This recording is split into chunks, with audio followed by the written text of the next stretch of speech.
સુરતના પૂણા તળાવમાં હત્યાકાંડનો ગણતરીના કલાકોમાં ભેદ ઉકેલાયો. 4 આરોપીઓ ઝડપાયા. સુરત શહેરના પૂણા ગામ વિસ્તારમાં આવેલા પૂણા તળાવના મુખ્ય દરવાજા પાસે થયેલા કરણ વિક્રમભાઈ વાઘેલાના હત્યાકાંડનો ભેદ સુરત શહેર ક્રાઇમ બ્રાન્ચે ગણતરીના કલાકોમાં ઉકેલી કાઢ્યો છે. પોલીસે ઘટનામાં સળોવાયેલ 4 આરોપીઓને ઝડપી પાડી કાયદેસરની કાર્યવાહી હાથ ધરી છે. પોલીસ માહિતી અનુસાર કરણ વાઘેલાની ગળા અને છાતીના ભાગે ધારદાર હથિયાર વડે ગંભીર ઇજાઓ પહોંચાડવામાં આવી હતી, જેના કારણે તેમનું મોત નીપજ્યું હતું.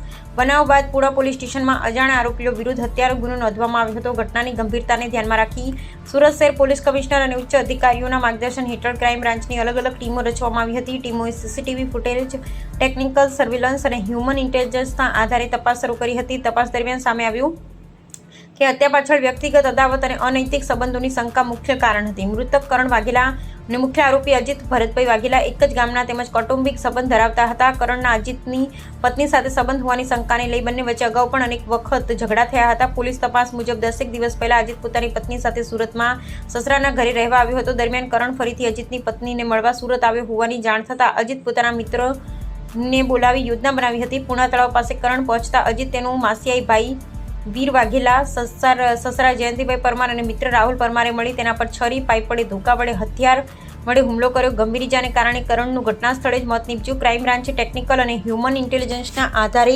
આરોપીઓની ઓળખ કરી તેમને અમરેલી, ભાવનગર અને સુરતના વિવિધ વિસ્તારોમાંથી ઝડપી પડ્યા હતા. પકડાયેલા આરોપીમાં અજીત ભરતભાઈ વાઘેલા ઉંમર વર્ષ 20, વીરભાઈ વાઘેલા ઉંમર વર્ષ 27, જયંતિભાઈ ઝીણાભાઈ પરમાર ઉંમર વર્ષ 45 અને રાહુલ લક્ષ્મણભાઈ પરમાર ઉંમર વર્ષ 24નો સમાવેશ થાય છે. આ અંગે પૂણા પોલીસ સ્ટેશનમાં ભારતીય ન્યાય સંહિતા BNS 2023ની કલમ 103(1), 103(2) તેમજ GP એક્ટની કલમ 135 હેઠળ ગુનો નોંધવામાં આવ્યો છે. સુરત ક્રાઇમ બ્રાન્ચે ઝડપી અને અસરકારક કામગીરીના કારણે હત્યાનો આ ગંભીર ગુનો ટૂંક સમયમાં ઉકેલવા સફળતા મળી છે.